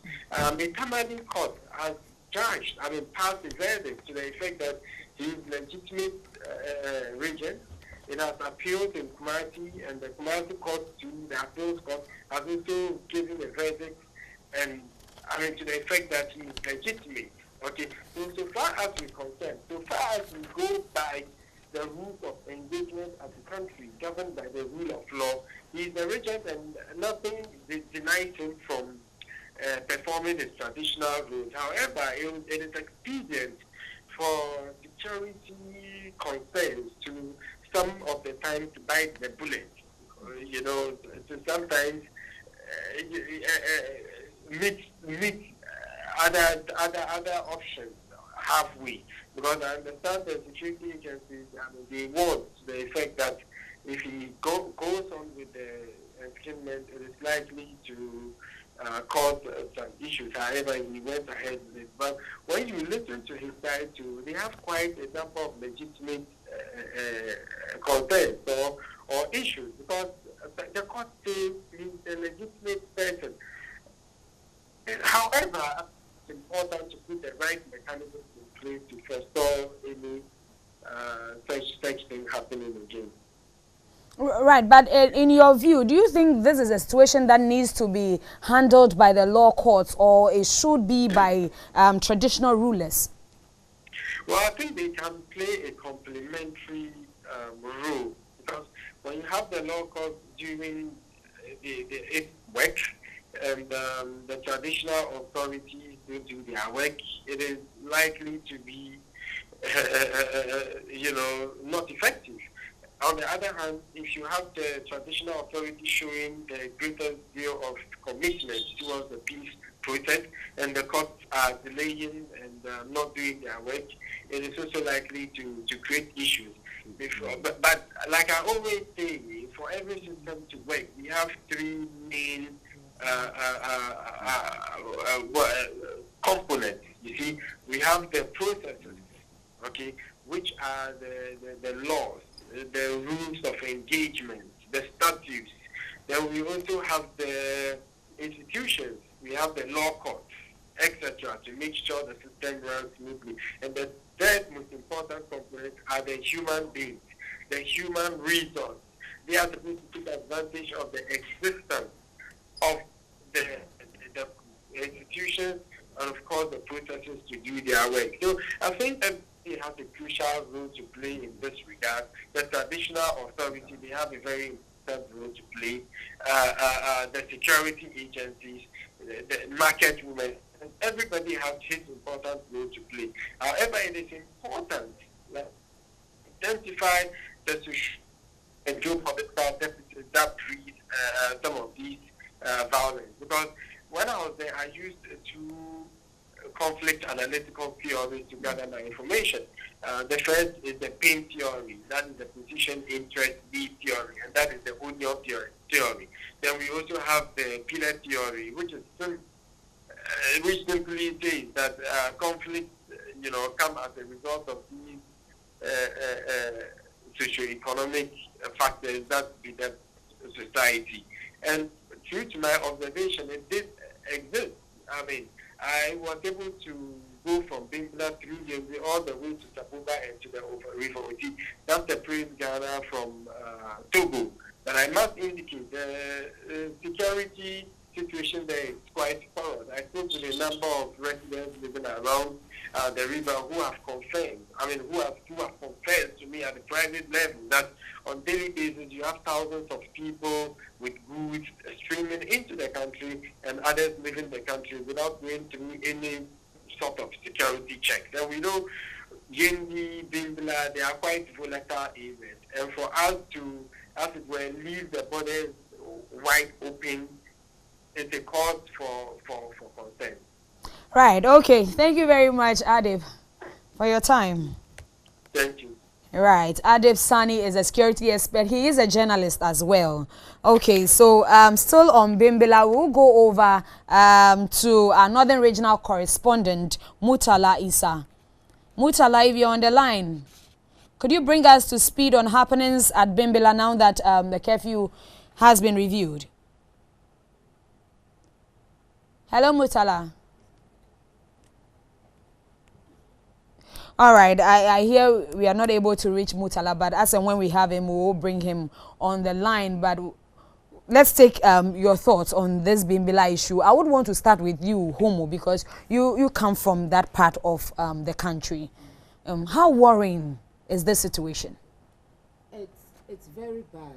It's very bad because anytime an issue like that comes out, it has to do with chieftaincy problems. You know, unlike the chieftaincy in Ashanti region. All right, Hummu, not to catch you. I hear Mutala is back on the line. Hello, Mutala. Hello, Rebecca. Yeah, right. Could you bring us to speed to happenings in Bimbilla now that the curfew has been reviewed? Well, as we speak to you now, Camp is in Bimbilla. We were there 3 days ago with the government delegation, and the entire town was quiet. People were moving about their normal duties from 6 a.m. when there was time for them to go out. However, by 3:45, when the curfew hours were just about 15 minutes away, the entire town was deserted as people ran into their rooms, not houses, even within the houses, you will hardly see anybody. People are inside their rooms, and it is quite a difficult situation for some of them. Earlier in the morning, we spoke with them, and they indicated that they are not very comfortable with the curfew situation, which has been there over the last 3 years. Right, but some news sources are said that this whole conflict is an age-old thing that dates back to 2014, especially where one of the contestants in the line, that long-standing kinship dispute between members of the Ghanaians. Hello? Yeah. Hello, Mutala, can you hear me? Yeah, I can hear you, Rebecca. I'm saying that some news sources are said that it is an age-old conflict that dates back to 2014 after a contestant in the kinship dispute between members of the Ghanaians fraternity was assassinated. How true is that? Yeah, it is not even a conflict that started in 2014. The genesis of this runs back as far as the 80s, I understand 1988. Wow. There's been an issue with regards to a particular clan that is also claiming to sort of have the chance to become the Bimbilla chief, the paramount chief of Bimbilla. And this issue has been on and off. Courts have determined this. The regional House of Chiefs have made pronouncements on this. As we speak now, there is an issue at the Supreme Court that is to be determined. And we are told that this would bring a final solution to this incident. However, when you speak to people on the ground, they seem not to be convinced that even the Supreme Court could resolve this issue. Now, there's also a chief who passed away some 2 years ago, and this chief, as we speak, is still in the morgue. One side of the conflict says that he is not a chief and should not be buried where chiefs are buried. So the contention now, with regards to what you indicated about 2014, has to do with where this person who is lying in the morgue should be buried until the Supreme Court determines the final, make the final pronouncement. This person will continue to be in the morgue, and the incident will continue to happen. I was speaking with one traditional, a sub-chief in Bimbilla, and he says whatever happens after the Supreme Court's ruling, we should expect bloodbath in Bimbilla, wherever the decision goes, because people are not ready to listen to what the courts are saying. All right, but for the benefit of my viewers, could you tell us what exactly triggered this latest violence? Now, there was an enskinment that took place. We were told that a sub-chief was enskinned. Earlier, the Regional Coordinating Council, Regional Security Council, had advised that they hold on, because if they go ahead with it, there could be clashes. I was told again later on they changed their mind and asked that they should go on. Unfortunately, the enskinnment went on the following day within the specific time that was given the people. But after that, there were clashes in certain areas that led to the deaths of 10 people, 9 of them being women. All right, but in your opinion, as a journalist, do you think, and as a resident there, do you think such an issue should be something that will be, the courts will give finality to, or it should be something that the traditional rulers themselves should sit down and resolve the matter to the letter? Rebecca, you see, this is chieftaincy. This is a traditional thing. In some jurisdictions, I know oracle and make the final decision. I'm not too sure how the Supreme Court could finalize this issue. But again, I'm told that the genesis of this whole thing is very much, people know very much about this, and they believe that the courts can make pronouncements. Let me indicate that some courts have already made pronouncements. They've ruled in favor of a particular clan, but that has not gone down well with another side. And that is why we've gotten to the point of the Supreme Court as to whether they will respect what the Supreme Court says. In fact, that was the assurance they gave us when the government delegation came. But I am not too convinced that when the Supreme Court makes its final decision, this will go down well with people. Right. Give us updates on the suspected 17 people who were arrested and later giving bail. What has become of them? Well, as we speak, there were 21. 16 of them, they were screened, and then 16 were put behind bars. But 6 days ago, the Tamale District Court released them on bail, and then they had to reappear in court on the 27th of this month. The other 5 were released because they had no evidence whatsoever to back whatever reasons for which they were arrested. These people were arrested not because of the murder, but because they were flouting the curfew regulations that the curfew that has been imposed on them there. All right, Mutala, keep your ears to the ground. I am sure that in other programs we will call you for updates. Thank you, Rebecca. If you just permit me, today we are having the Council of States representatives election. Right. Sure. So in the Northern region, we have 26 districts, and we have 2 reps from each district. So we are having 62 people determining a representative from the Northern region. There are 11 persons who are contesting, and while 3 of them withdrew, so we left with 8. Of these 8, there are 2 women taking part.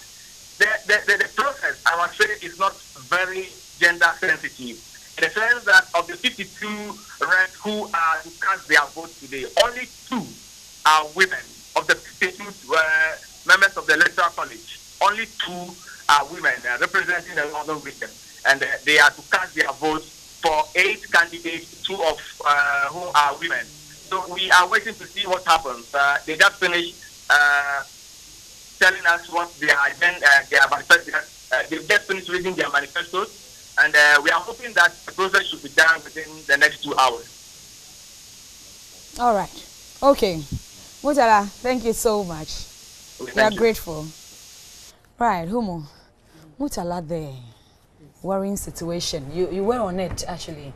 Yes. Like I'm saying, you know, unlike the Ashanti region, in the north, we are not fortunate to have the structures laid down. We need to have the structures down so that if there are 2 royal homes, we know that if this chief is coming from this home, the next time the chief will come from this home. Until we get the structures that is respected and accepted by all, these problems will always arise. And then we shouldn't leave it to the court to decide, because at the end of the day, if 2 people are fighting and then you take it to court, they will all hope that they win. So if at the end of the day one side wins, the other side wouldn't have a choice, but inwardly he or she will be so bitter that he will want to wait for an opportunity to just burst out. So we need the courts. Even if we need the courts in it, we just need the support of the court. But we need the traditional rulers to sit down. We need them to sit down and draw up the structures so that everybody will accept it. This is the only way, because these things are affecting our development all the time. There are so many people who want to go to the north and set up businesses, but they are afraid. You will see students come out from the tertiary institutions, they are posted there to do their national service, and so many people don't want to go because you are afraid. You don't know what is likely to happen. And now we are fighting for another region. The most important thing is development. So if we even have 2 more regions in the north, and at the end of the day these problems keep on occurring, we are not going to get the development that we need. So I think it's very, very sad. Wow. Justice, I see you nodding. Yeah, it's so sad, you know, anytime these northern conflicts come around, because I have known this, you know, Volta region is close to Bimbilla. So like the reporter said, I am aware of this conflict dating back to the 80s when we were children. You saw people running. A teacher came back just in a singlet and shorts because he went out before the conflict started. His house was burnt, and they had to be, you know, carted in articulated trucks from Bimbilla into Volta region. So I am aware of this. But you see, when I meet my friends from the north, they are very nice people. People with, you know, very good sense of humor. Among themselves, they tease one another with very serious jokes that perhaps we cannot tolerate. But they tease one another with such things and they laugh over it. So when the conflicts erupt like this and they know no turning back, then we begin to think, is it the same people who were, joking at poking, fun at each other just recently? So we want to, appeal to our brothers and sisters in the north and wherever conflicts are in this country, that your neighbor is not your enemy. The real enemies we have in this country are poverty, deprivation, lack of education, and so on. These are the things we need to team up to fight. We don't have to fight each other, because no matter how much we fight each other, the poverty is not going to leave.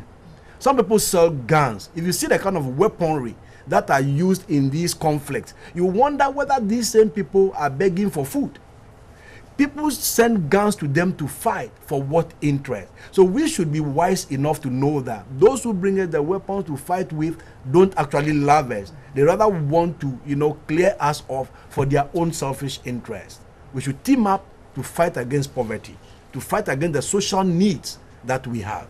You see, Rebecca, surprisingly, some of these things, when it happened, if you look deep into it, they are related. Because, our men are allowed to marry more than one woman. You see that before you realize this person is related to this person. And this conflict affect us so much so that when a man wants to marry a particular woman, they will trace the background of the woman and tell you that because of this conflict, you can't marry from this house. It is that terrible. You will see that siblings will be fighting each other, parents will be fighting each other. It is very, very bad. And unfortunately, it is the educated men and women from those communities who end up making things worse. Because you see, because they are educated, sometimes we believe that what they tell us, the directions they give us, are the right ones. But they only give us those directions because of their selfish interest. So at the end of the day, you see this man really fighting for this side. And before you realize he's even wrong. So I think it is time the youth from those communities, we shouldn't bring the meetings to the capital to be having the meetings. Let's go down there and have the meetings, talk to each other, and we shouldn't continue listening to anybody who is not from there and is only doing things for his selfish reasons. We need to come together and fight this war all over again. All right. A chieftaincy conflict that dates back to the 1980s is a clear indication of the failure of the chieftaincy institution to put in place the right structures. That is why some people are giving the cause to say that the chieftaincy institution is even outmoded and should be scrapped off. Because if the chieftaincy institution has become an albatross hanging on our necks, undermining development of communities, then what is the use of that institution? But of course, there are examples elsewhere to show that chieftaincy institution can be agency of development, like my sister mentioned that of Ashanti region. Why can't we sit down and put in place the right guidelines to show who is to become the chief at any point in time? This is something we can do. It is so easy for us to do it. But it's all because some people are profiting from this kind of disputes. Some people are profiting from it. Look at the young men who were involved in the gunshots. How did they manage to get the gunshots? Probably a certain big man elsewhere who wants to become a chief bought it for them. There could also happen that there are certain politicians behind the scenes who are also spearheading these kind of things. But in all these things, what the people should know is that they are being manipulated for others to achieve their selfish gains. Exactly. Because you, who is wielding the gun, killing your neighbor, your friend, you are not going to ascend the throne. You don't come anywhere near. It's only certain small privileges that can be given to you. Somebody wants to be carried in a palanquin on your own neck, showing his wealth, and you are killing your neighbor because of this. It's something that I find it difficult to understand. The people should know there must be development in the area. These kind of things will not attract any development there. People were talking about the courts coming in. That cannot solve the problem. It is the readiness of the people themselves to allow peace to prevail that can settle this problem. And it's about time the people realize this. Other than that, selfish individuals will continue to manipulate them to advance their cause, and that is to their detriment. So we are appealing to our brothers and sisters there to give peace a chance, because what is happening there is not in their interest. Anything else to add before we wrap up? I just want our brothers and sisters in the north to know that nobody wants our interest.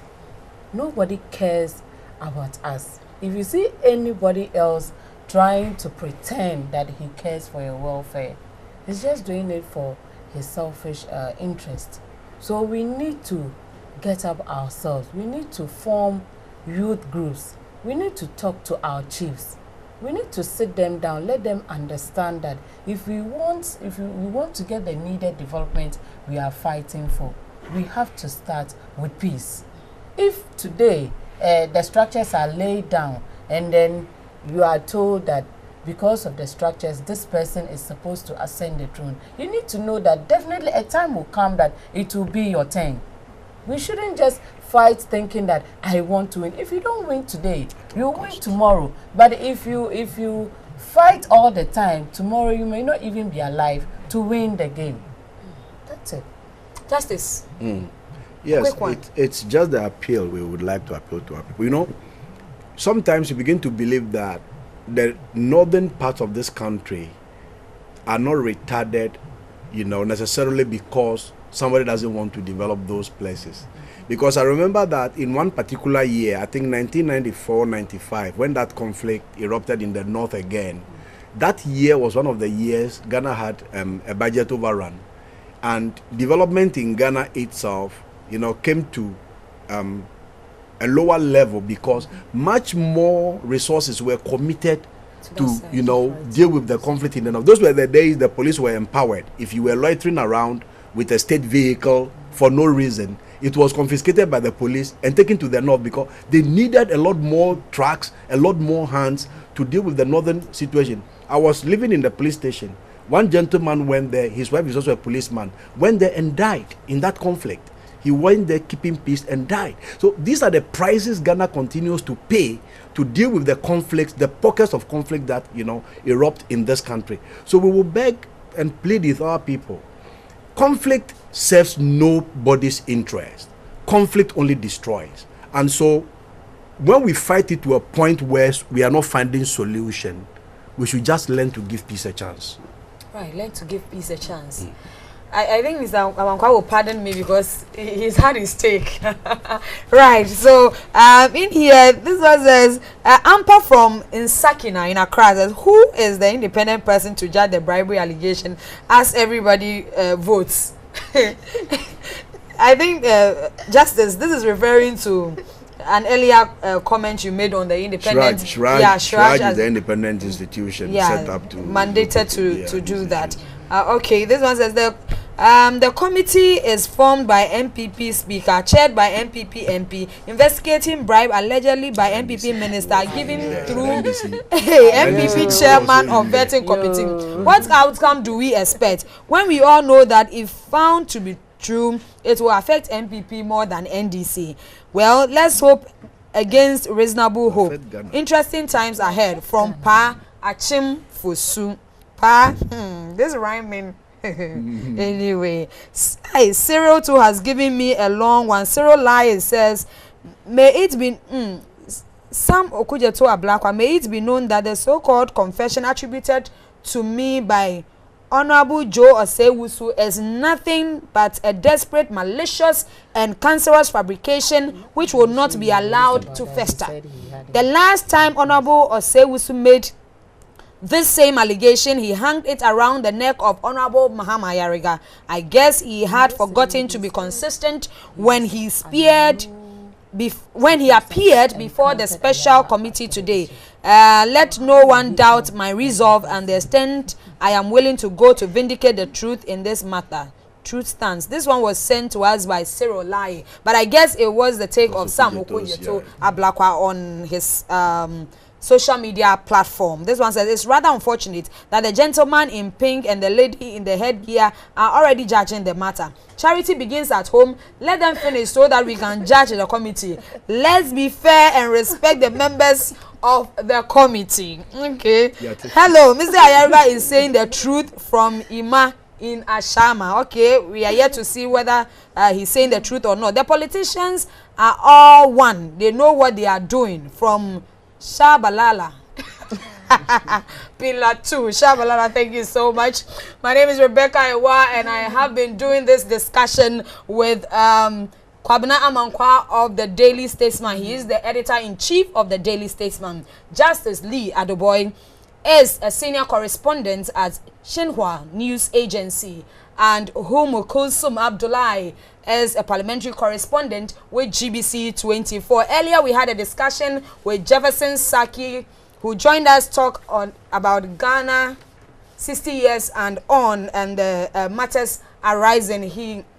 He is a presidential staffer, he's a journalist, and also a member of the National Planning Committee. Follow us on Twitter at RoundtableGH or at Rebecca Ewa, and like our Facebook page, Reporters Roundtable. Thank you all for staying glued. The show was produced by Phyllis Kofi, Mark Kwabena Amankwah, and Celestine Avi. I will see you, God willing, next week.